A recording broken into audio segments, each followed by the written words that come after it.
a lot of what we're doing. Sorry. A lot of what we're doing right now is just your cutting grass and cleaning bathrooms, making sure all the facilities are ready for all the park guests that are visiting the park. So yeah, definitely the hot weather, it's tough to do a little bit more of the trail maintenance, and just most of our time is just focused on keeping the like 95% of the use areas just clean and everything working. That's basically what we're doing most of our day now, is just make sure everything is in good order and is looking good for 95% of the park. So even with the heat, though, I know the campgrounds have been pretty active. Would you say it's been pretty full this year, more so than in past years, or what kind of capacity have we had? Really, since COVID, we have been at a pretty high occupancy. This past June, I had those numbers. We were at 40% occupancy for the month of June, which was right about the same with 2021. So, but traditionally in the past, it would have been a little bit lower, like turning in like the 30 percentile. So with COVID and everybody getting outside more, that we've seen a big uptick in visitation. And then even as some other parks have started to kind of have a little bit less visitation, we got so much growth in the Anderson and upstate area that our visitation has remained high. So we should get our finalized numbers as far as like revenue and everything sometime here in August or early September. But it was a record year for expenditures and revenue. So, but we should have ran in the black for the second time again, but we'll see how all that if it gets finalized with the budget coding and how they need to allocate certain budgets to certain things, and all that gets worked out at the end of the FY. Now, I know we had some improvements in some of the loops. Can you explain that briefly? I know we did something with the electric, right? At Loop 1, we had upgraded to 50 amp service. So with that upgrade to 50 amp service, that was nice, especially for all the larger motorhomes that a lot of people are getting now. Like with the 30 amp service, you're not able to run both air conditioners because they'll trip the breaker. So you can basically just have one part of your RV was cooled. So now if you have the 50 amp, then you can have your whole RVs have both air conditions running. So that's just very nice for our which I'm sure they're appreciating right now. Mm-hmm. Mm-hmm. So I know last month a bear was spotted swimming across the cove to the campground. Can you tell us more about that, and what people should be, what precautions should they take while they're in the park? That was definitely an unusual sighting for a bear in this part of the state. So yeah, they can pass through, but that's from everything we see that the bear was just passing through. Say it was seen in loop number 2 campground one morning, but it's the same with your raccoons. Just like don't leave food outside, make it so that the animals can't get to it. So if they don't have food out and available to them, then they're not gonna be coming back to that as a source for food and causing issues with tearing up trash and things like that. But we didn't have any type of incidents at all with the bear, and just If people came do through. And should they alert you? They can let us know about it. But again, this is in the bear's range, so it's part of the natural landscape. So they aren't that common in this area, but they have been seen in like almost every county in South Carolina. So, but they definitely are more commonly seen in the Oconee, Pickens, and Greenville counties for this upstate region, and Horry and Georgetown counties down along the coast. Yeah. So also the past year and a half, and we've had some questions about this on social media, is the rogue floats that we find on the shoreline. And I know Scott has pulled in about 30 of them in the past year and a half. Scott, you want to explain a little bit about those floats and why we're pulling them in, why it's important to pull them in? Well, we pull them in because they're environmental disaster. They're full of foam, and they're waterlogged, so they're extremely heavy. They're not really useful any longer, and we need to get them off the shores of the park so that we can clean up those shores and keep them clean. they would, they're just not useful for anything. So we pull them in, and Ray has been getting rid of them. But as you pointed out, we've been having some people who wanted to purchase them and whatnot, which, I mean, I don't know what they could use them for. But, if they want one, I guess they can just come get it. So, Yeah. so Ray, do you have some response to that? 'Cause we have had a lot of questions about, can I come get one, or can I buy one, or? We were fortunate to borrow the region dump trailer and take 3 loads to the landfill, is where those would be designated for disposal. For them, again, they almost all have holes in them, and they're not going to be able to be used again for a use as a float on a dock. But if someone has an alternate way that they can recycle them and find a use for them, that's good. Right now, we only had one that was over by the boat ramp that we weren't able to get on, and there was a couple more that had gotten moved down the shoreline. But yes, if the dock company or homeowner is doing maintenance on the dock, then it is the responsibility for them to properly dispose of it. Yeah. Because they can be definitely navigational hazards out on the water when they're I floating. don't think people realize that we have to pay to dispose of them. And it can add up quickly, and it's not really the park's responsibility to manage all the floats on the lake. We can really only manage our shoreline. We've had people asking about, well, who should manage them? But that's another discussion for the Corps and other people, I think. But we spent about $215 in just landfill fees Wow. to dispose of them, and then the time for employees, equipment usage to load them up and get them out. So the time to get the dump trailer here to the park. So it's And they are very heavy. They are very Scott heavy. he's been trying to use the golf cart to pull them up, and sometimes some of them are even too heavy for that. And it takes a lot of work to pull them up to shore and then pull them up and then to take them to the dump. Yes, some of them I've had to drill holes in order to get hooks into them to get a good secure way of moving them. I mean, you can't budge them. Most of them are that way. There are a few that have come in that are not that bad, but that's the rare. That's the exception. It's not the rule. Thanks. So we have a long list of park improvement projects I know you've been working on. So let's talk about some of those, and then we can cover the forest management project, because I know a lot of people are anxious to hear about that. So first of all, let's see the volleyball court status on that. So we had our agency director, Dwayne Parrish, came out to the park, kind of a park inspection to check out and see how everything was going. And that was one of the things he noticed while he was here, was that our volleyball court hadn't been repaired yet. So he wanted to make sure that we got the volleyball court back up and going as soon as possible. So we got approval to start that volleyball court kind of rebuild. So I put in the shopping cart for that as our purchase order process to purchase a new volleyball court. So we should get that back this week and can go ahead and formally place the order for a new beach volleyball court, stand, net, and then we'll be working to get it put in place hopefully by mid-August. It's kind of our target timeline to have it installed.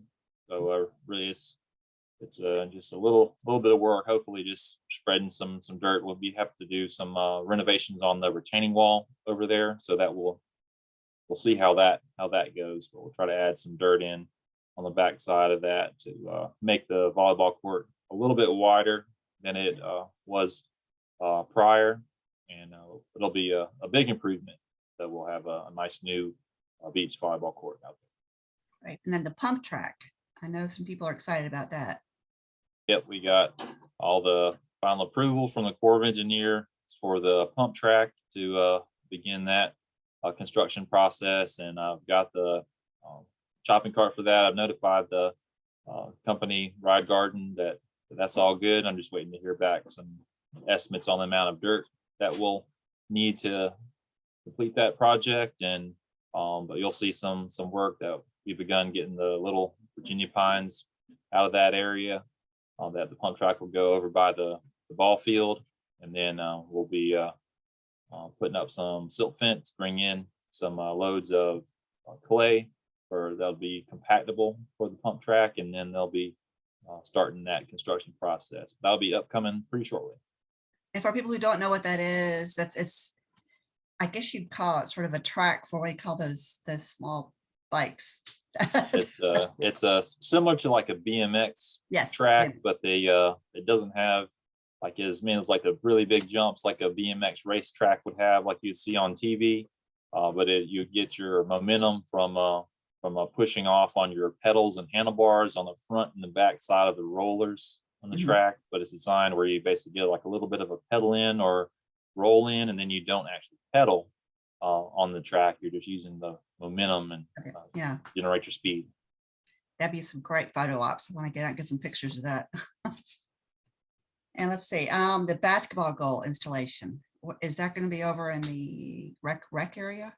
Yeah, we got had one more goal that we needed to put up. We tore down the old goal on Monday, and I'll be working on getting the new basketball goal up. So we had that new basketball goal. Then will bring us. We have both brand new goals over there at the rec building. So just trying to keep everything new as we can, and renovate around the park so that wherever you're at around the park, you've got a nice new amenity that's ready to go for you. And then trail construction. And I know you've got a new excavator to play with. How's that going? And want to tell us a little bit about that status? The excavator is ready to go. So we're working right now, seeing to get a little bit of time to get out and start cutting the new section of trail between the ball field and campground loop number 3, so we can have that section of trail past campground loop number 3 have better access, and people just know it's there, because that one doesn't get that much use. We finished that one up like early October or so, and it really doesn't get that much use because people don't know about it, because it doesn't link in with the other section of trail. The campers will use it, but not as many of the people just visiting the park for the day. But when we complete that section, then that'll link that all together, at least in part, and then we'll keep working on section by section on the trail system. Okay. And how's it going with the perimeter trail project? Or is that what? you Yeah, started? we as we get to winter season, and we slow down on the grass, and visitation goes back a little bit. Like just for instance, like their grass cutting, that takes like around 16 hours a week Yeah. that we're doing just on grass cutting. So once the grass slows down, then we can start dedicating those hours to other projects. That the trail is a main That thing. makes sense. Yeah. Got And you had something on here called side-by-side requirements. I'm not sure what that is, so I'll let you run with that.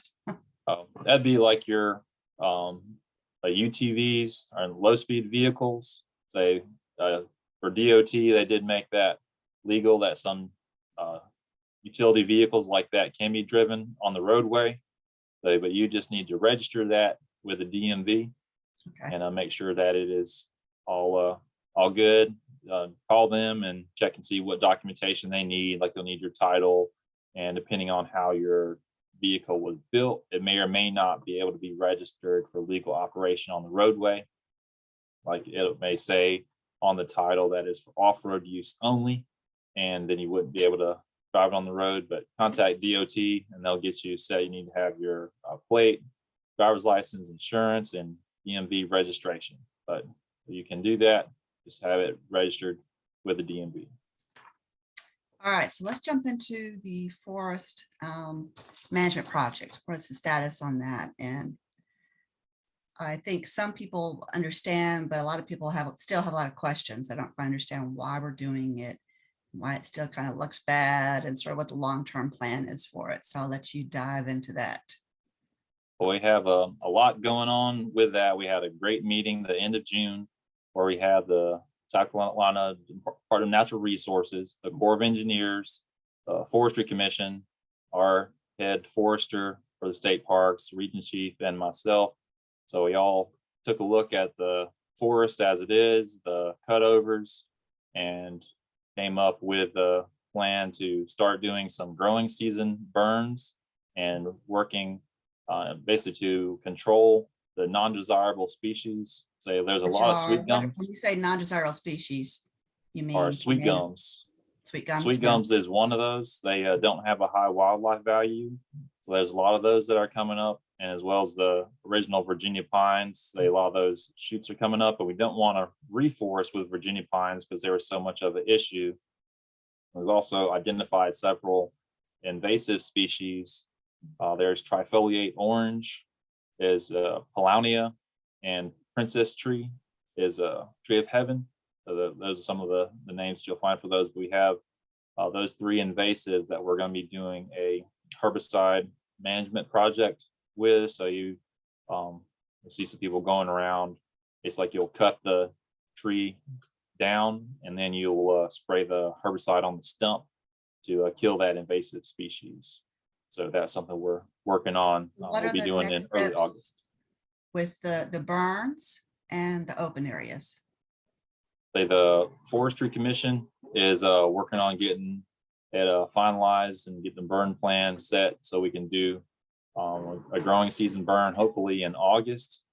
So we'll have press releases going out about that you'll see for the State Park Service from our Columbia office. So that'll be something just to let everybody know, because it'll be a pretty visible thing. You'll see a lot of may see that we'll be having some signage that we put out just to let people know why we're doing that, and then what the long-term goals are. And then the open areas we're planning on doing is replanting those areas with wildflower mixes.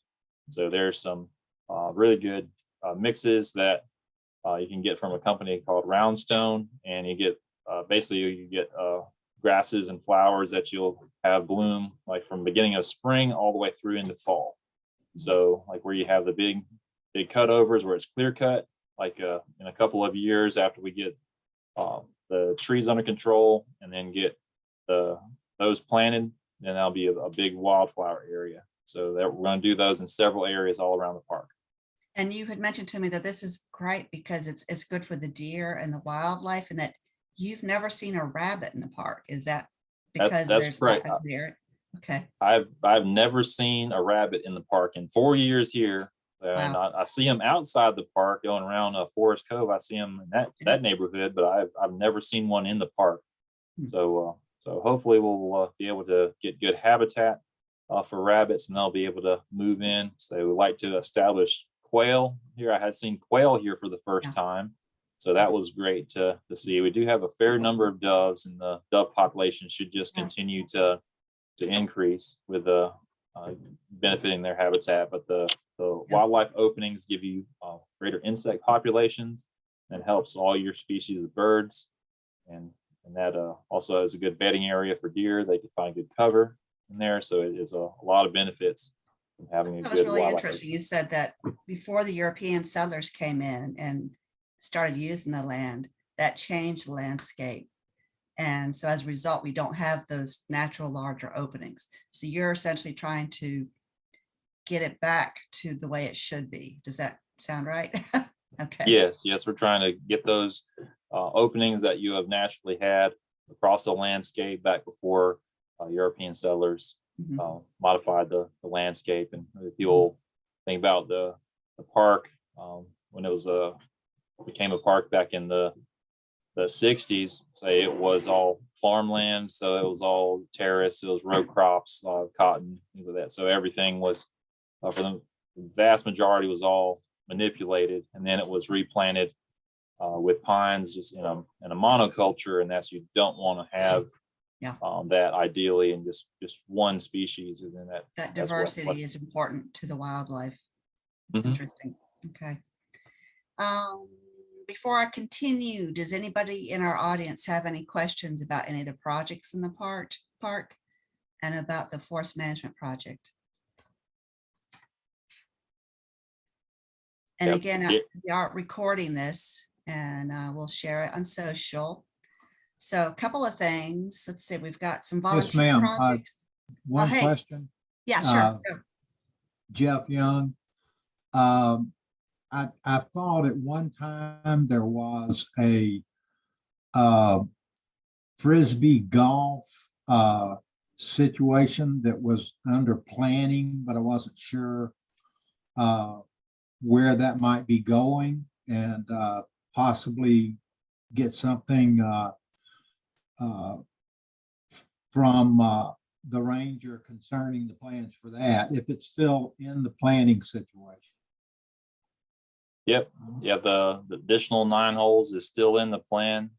Say with the forest management, say that going through doing the prescribed burning, that'll help clear off a lot of the sticks and debris that are in that area. So I did a lot of work in some of the areas with a bulldozer, but there is a lot of big stumps from the loblolly pines in a lot of those sections. So we'll need to get a stump grinder at some point to grind those down. And then another area, the loblollies that were there were just thinned. They were too close together to get the bulldozer in to get the remaining debris out of the way. So we didn't want to damage any of the other trees. So we're going to either use fire to get those logs and stuff out of the way, or get a mini excavator. And that's a larger one, like a regional one, to help get those logs out of the way. But it still is in the works.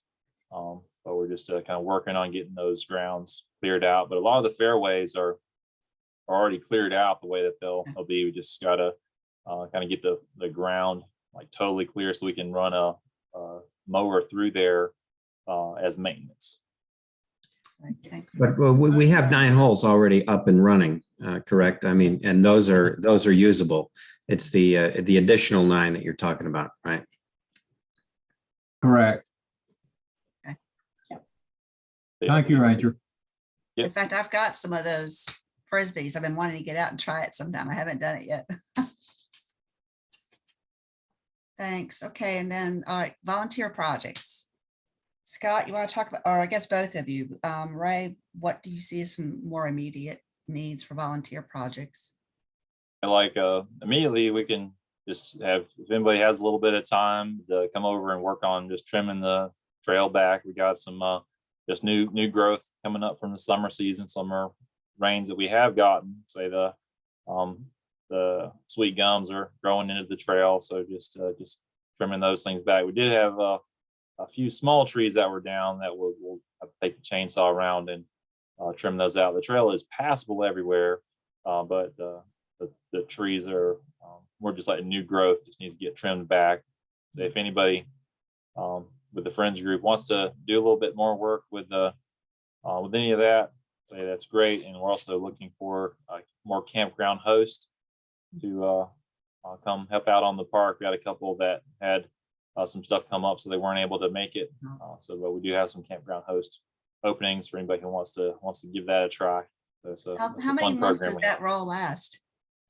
You can do it for a minimum of 1 month and a maximum of 6 months. But you volunteer 20 hours a week. You get a free campsite to stay on, and then help us with basically like grounds maintenance or answering the phone or greeting park guests at the entrance. So it's a fun program for people that like to get out and meet people and help out in the parks, and it's a lot of people will do it. Huge help, and everybody I've talked to, they enjoy the experience from what I've heard. Yeah, it's a good program, and we like to keep it going, and always bringing in new people to get to enjoy that experience. And they should contact you for more information, or if they're interested. Yeah. And I know, Scott, we've got a shoreline cleanup coming up. Can you tell us about that? When is it, and some details? Yeah, that'll be September 24th. We'll meet at the boat ramp about 10 o'clock in the morning. Tamara usually makes sweet rolls, cinnamon rolls, but that's not guaranteed, but normally we do that. But yeah, we just send people out, and we try to cover as much of the park shores as we can. If we have boats, we can pull in the floats. If we have people with kayaks, they go along the shore and pick up the trash that's floated in and washed up on shore. So it just helps keep the shoreline clean, which can get kind of nasty in some places. And I'm thinking we probably want to schedule a trail maintenance cleanup. Maybe when you and Ray sort of coordinate on what trails we want to do, and then we can schedule that and alert people. We can do that. The ultra will be in October that's this right. year, so Okay. it'll be a little bit earlier, because Mr. Hammersmith is going to be out of town in November, so it'll be in October for the run. That's So a good little to bit, know. I'll have to add earlier that. last year. So we'll be prepping the trail prior to that It was a event. great turnout last year. Yeah. So when you get details, send that to me and we'll post it as an event and I'll social it. Also, when you said that press release, let me know about that and I'll also social that and share that. Yeah, that'll definitely, we'll have that coming out.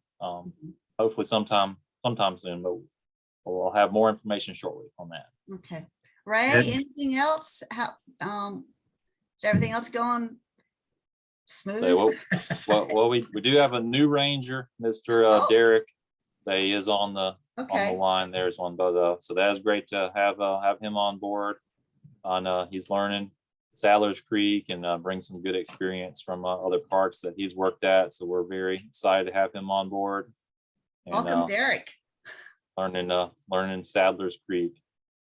And do have another mystery on the park. So these are toilet paper spindles, and we have somebody that likes to steal these, Oh and I'm just wondering why.